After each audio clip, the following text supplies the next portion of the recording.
ইসলামপুর চলো কর্মসূচি ঘিরে কমলাগাঁও সুজালিতি প্রস্তুতি সভা বিডিও অফিসে ডেপুটেশন মঙ্গলবার। ইসলামপুর চলো কর্মসূচিকে সামনে রেখে কমলাগাঁও সুজালি গ্রাম পঞ্চায়েতের উদ্যোগে সোমবার সকালে এক প্রস্তুতি সভা অনুষ্ঠিত হয়। অঞ্চল সভাপতি আব্দুস সত্তারের বাসভবনে আয়োজিত এই সভায় উপস্থিত ছিলেন ইসলামপুর ব্লক তৃণমূল কংগ্রেসের সহসভাপতি কামাল উদ্দিন, প্রধানের ইনচার্জ লতিফুর রহমান, বিভিন্ন শাখা সংগঠনের নেতৃত্ব, বুথ সভাপতি ও ২২ জন গ্রাম পঞ্চায়েত সদস্য।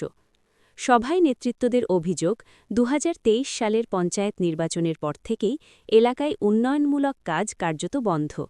প্রধান নুরি বেগমের অনুপস্থিতির জেরে প্রশাসনিক কাজ ব্যাহত হচ্ছে বলেও দাবি তোলা হয়। এ নিয়ে পূর্বে ১৪ দিন ধর্না কর্মসূচি পালন করা হলেও আশ্বাসের পরও সমস্যার সমাধান হয়নি বলে অভিযোগ। নেতৃত্বদের বক্তব্য, উপপ্রধান লতিফুর রহমান প্রশাসনিক দায়িত্বে থাকলেও আর্থিক ক্ষমতা না থাকায় উন্নয়ন কাজ এগোচ্ছে না। তাই অবিলম্বে পূর্ণ আর্থিক দায়িত্ব দেওয়ার দাবিতে মঙ্গলবার সকাল ১১টায় ইসলামপুর বিডিও অফিসে ডেপুটেশন জমা দেওয়া হবে। প্রায় ৩,০০০ মানুষের জমায়েতের সম্ভাবনার কথাও জানানো হয়েছে। বিষয়টা হচ্ছে আমাদের গ্রাম পঞ্চায়েতের যে আমাদের উন্নয়নের কাজ, আর সেটা প্রায় ২ বছর ধরে বন্ধ আছে। আমাদের যে উপপ্রধান তাকে ফুল ফাইন্যান্সটা যে এখনো পর্যন্ত হচ্ছে না, সেই জন্য আজকে আমরা গ্রাম পঞ্চায়েত এবং আমাদের বুথ প্রেসিডেন্ট এবং আমাদের পার্টির মান্যগণ্য ব্যক্তিগণ ওনাকে ডাকা হয়েছে। আর বিশেষ করে যেহেতু আমরা পঞ্চায়েতের কোনো সুখ সুবিধা পাচ্ছি না, আমাদের এই এমএলএ, আমাদের এই ব্লক সভাপতি, আমাদের এই রিক্সি সভাপতি, তা সত্ত্বেও আমরা এখনো পর্যন্ত যে প্রধান সে ২ বছর ধরে নিখোঁজ, তা সত্ত্বেও উপপ্রধানকে কেন চার্জ দেওয়া হচ্ছে না, ডিসিআর কেন দেওয়া হচ্ছে না ফুল ফেসে, সেই নিয়ে আজকে মিটিং ছিল। সেটা আমরা কালকে ইসলামপুর প্রায় ২০০০-এর মতো মানুষ নিয়ে বিডিও অফিসে ডেপুটেশন দিয়ে এবং বিক্ষোভ একটা জানাবার জন্য আমরা আজকে ডেকেছি। এর আগে কিন্তু একাধিকবার পঞ্চায়েতের সামনে আমরা বারবার প্রায় শতবার আমরা বিক্ষোভ মিছিল করেছি এবং আমরা এই ঢুলিগা মোড়ে পঞ্চায়েতের সামনে ধর্নাও দিয়েছি। সেখানে আমাদের ডিস্ট্রিক্ট প্রেসিডেন্ট ১৪ দিনের পর উনি আসে, ধর্নাটাকে তুলে প্রতিশ্রুতি দিয়ে যে ১ থেকে ১.৫ মাসের মধ্যে বা ২ মাসের মধ্যে সে ফুল ফাইন্যান্স চার্জটা উপপ্রধানকে দেওয়া হবে। কিন্তু আজ অবধি আমাদের কিচ্ছু শুনবাই হচ্ছে না। সেই জন্য আমাদের যে সুজালের মানুষ যেহেতু উন্নয়ন পাচ্ছে না, তো সেই জন্য একটা ভোট বয়কটের ডাক দেওয়ার, যে আমরা ভোটটাকে বয়কট করব এবং সবার কাছে আমরা বসে আলোচনার মাধ্যমে যে আমরা কোন দিকে যাব সেটাও আমরা নির্ধারিত করে হালকার করে বোঝা যাবে যে সুজালি একলা চলো, না হলে ভোট বয়কট, আর না হলে সুজালিকে সুজালির মতো আমরা যে সুজালিটাকে আজাদ করেছি, স্বাধীনতা দিয়েছি, আজ এই সুজালি সুজালির মতো চলবে, আমরা কারো কথা শুনবো না। এটাই বিষয় নিয়ে আজকে আমাদের ডাকা। কালকে পঞ্চায়েতে আমরা লাস্ট যাব। যদি ফাইন্যান্সটা না পান তাহলে আগামী দিনে কি কর্মসূচি আমাদের বলে নিলাম তো, সুজালি একলা চলো রে। তারপরে তার সাথে সাথে আমরা ভোটটাকে বয়কট করারও সিদ্ধান্ত নিতে পারি, বা আমাদের যে নেতৃত্ব ব্লক সহসভাপতি এবং উপপ্রধান জিয়ারুর রহমান সাহেব, মইনু সাহেব, সবিল সাহেব এবং যেগুলো আমরা নেতৃত্ব আছি সবার কাছে আমরা সবারই বসে আলোচনার মাধ্যমে আমাদেরকে যেটা ডিসিশন নিতে হবে আমরা নিব। কিন্তু আমরা আমাদেরকে যে ইউজ করছি, আমার এখান থেকে ভোটটা নিয়ে আমাদেরকে মানে তেজপাতের মতো যে ফেঁকে দেওয়া হচ্ছে ইউজ করার পর, সেটা আর করতে দেব না। আমাদের যে কাজ করবে, আমাদের উন্নয়নটা ২ বছর ধরে বন্ধ আছে এখনো পর্যন্ত। আমার এখানকার যে জেলা পরিষদ যদি আমাদের এখানকার না হতো, সুজালি না হতো, তাহলে আমরা উন্নয়ন কিছুই করতে পারতাম না, মানুষকে কি জবাব দিতাম। সেই জন্য আমি জেলা পরিষদের প্রতিনিধি জাহিদুল সাহেবকে ধন্যবাদ দিচ্ছি যে আমাদের সুজালিতে 15 থেকে 17 কোটি টাকার উন্নয়ন করার জন্য আগামী দিনে যাতে আমরা, যেহেতু আমার সুজালির এখানকার এই এলাকার জেলা পরিষদ, সেই জন্য আমরা এটা উপভোগ করতে পারছি।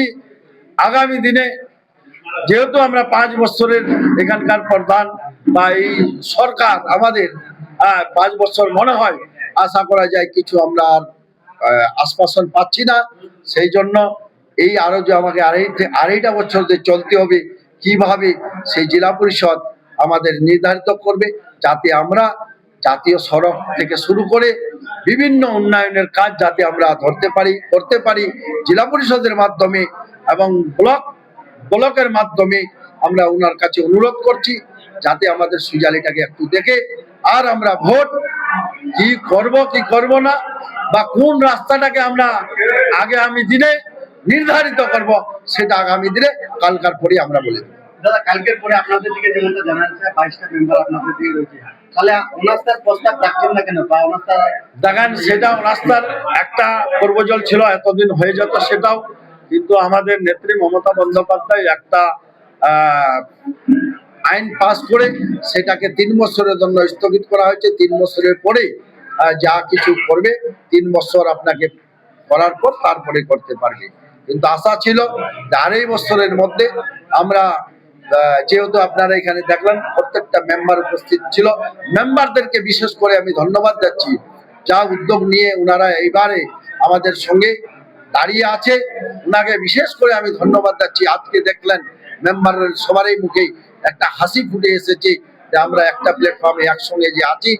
আবার যে মেম্বারগুলো আছে এবং 2-4 জন করে সঙ্গে লোক নিয়ে এসেছে, ওনাকে বিশেষ করে আমরা ধন্যবাদ দিচ্ছি। এইভাবে ঐক্যবদ্ধ হয়ে যে আমাদের সঙ্গে দাঁড়িয়ে আছে এবং আগামী দিনেও ওরা দাঁড়িয়ে থাকবে, সুজালি জনগণের জনার্দনের জন্য দাঁড়িয়ে থাকবে, আমি আশাও করছি। দেখেন, ওনার ধরে রাখার কেউ নেই, ওনার উপরে কারো হাত আছে। আমরা বিশেষ করে সবাই জানেন কার হাত আছে, তো সেটা বোঝাতে হবে না মানুষকে। কতদিন আর ধরে রাখতে পারে সেটা ধরে রাখো। একটা হিটলারের রাজনীতি যে চাই, যে আমাদের ভোটটাকে নিয়ে আমাদেরকে ইউজ করছে, ব্যবহার করছে, আর কতদিন এইভাবে করতে পারে সেটাও আমরা সুজালের মানুষ আগামী দিনে বুঝিয়ে দেব। অঞ্চল কমিটির মিটিং ছিল, মিটিংয়ে অঞ্চল সভাপতি ডেকেছি, সুজালি গ্রাম পঞ্চায়েতের মেম্বাররা, সভাপতিরা, সমস্ত শাখা সংগঠনের নেতৃত্বরা উপস্থিত ছিলেন। আপনারা ভালো করে জানেন 2 বছর থেকে সুজালি পঞ্চায়েত অচল অবস্থায় আছে। কিছু সামথিং আমাদের ধর্ণা দেওয়া হয়েছিল 14 দিন, তারপরে জেলা সভাপতির অনুরোধে আমরা ধর্ণাটা প্রত্যাহার করি। প্রত্যাহার করার পরে লতিফুল সাহেবকে সামথিং কিছু কাজের করার একটা অনুমতি দিয়েছিলেন বিডিও সাহেব, কিন্তু আমাদের মেন যে সুজালির উন্নয়ন করতে হবে, পঞ্চায়েতের টাকা 2 কোটির প্রায় আছে, সরকারি টাকা যে বন্ধ হয়ে আছে, কাজ করতে পারছে না, কারণ প্রধানকে স্বাধীনভাবে দায়িত্ব দেওয়া হয়নি লতিফুল সাহেবকে।